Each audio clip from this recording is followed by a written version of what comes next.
वो जब पर्दे पर आती हैं तो जैसे स्क्रीन पर नरमी और खूबसूरती की एक परत चढ़ जाती है। हर रोल में एक नई मासूमियत, हर फ्रेम में एक खास चमक। इलियाना डिक्रूज सिर्फ एक एक्ट्रेस नहीं बल्कि एक ऐसी पर्सनालिटी हैं जिन्होंने अपने टैलेंट और चार्म से लाखों दिल जीते हैं।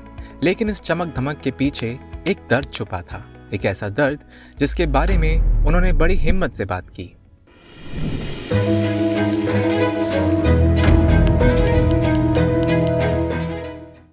एक इंटरव्यू में इलियाना ने बताया कि वो बॉडी डिस्मॉर्फिक डिसऑर्डर से जूझ रही थीं। यानी वो अपने ही शरीर की छवि को लेकर इतनी असंतुष्ट और परेशान रहती थीं कि आईने में खुद को देखना भी मुश्किल लगता था। ये सोच समझ को इतना घेर लेता था कि वे खुद को नुकसान पहुंचाने के बारे में भी सोचने लगीं। आइए जानते हैं हेल्थ एक्सपर्ट से कि बॉडी डिस्मॉर्फिक डिसऑर्डर क्या होता है। बॉडी डिस्मॉर्फिक डिसऑर्डर एक लेस नोन साइकेट्रिक डिसऑर्डर है जिसमें हमें ऐसा लगता है कि हमारे फिज़िकल अपीयरेंस में कुछ खामियां हैं जो कि एक्चुअली होती नहीं है, लेकिन लोग उसको परसीव करते हैं।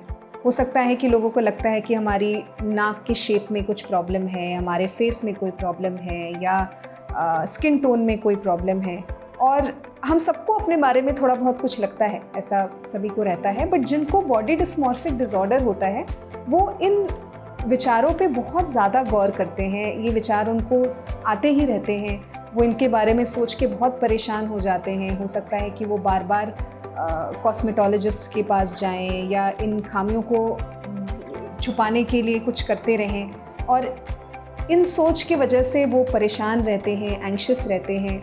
इसकी वजह से उन्हें बहुत डिस्ट्रेस होता है।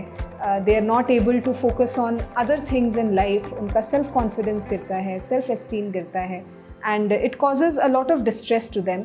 एंड कितना भी बाकी लोग उन्हें रीअश्योर करने की कोशिश करें कि there is nothing wrong with you, there is nothing wrong with your appearance, with your body, वो इस बात पे विश्वास नहीं कर पाते। उन्हें अंदर से ऐसा लगता रहता है कि something is not right with my appearance, something is not right with my body.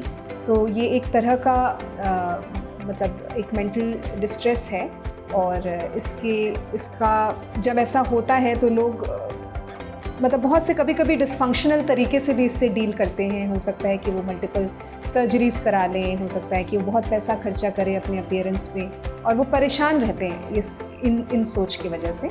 और इसके लिए ऑफन थेरेपी की ज़रूरत पड़ती है। इसका टाइम से इसको समझना ज़रूरी होता है। इसके लिए mental support, psychological support, therapy support देना ज़रूरी होता है, क्योंकि this can lead to a lot of distress to those who suffer from it.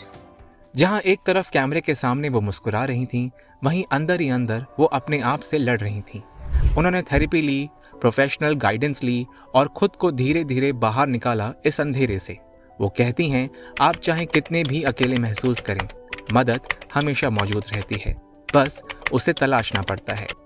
अब इलियाना एक खुशहाल माँ हैं, अपने करियर और पर्सनल लाइफ दोनों से आगे बढ़ रही हैं, और एक मिसाल है कि मानसिक स्वास्थ्य पर बात करना कमजोरी नहीं बल्कि ठीक होने की सबसे पहली सीढ़ी है।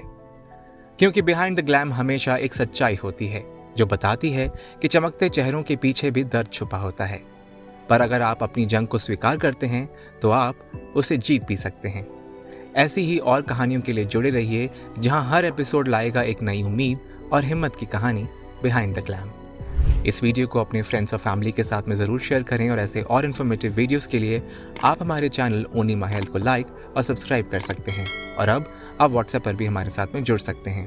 स्क्रीन पर दिखाए जा रहे बारकोड को स्कैन करें और पाएं हेल्थ और फिटनेस से जुड़ी हर विश्वसनीय जानकारी।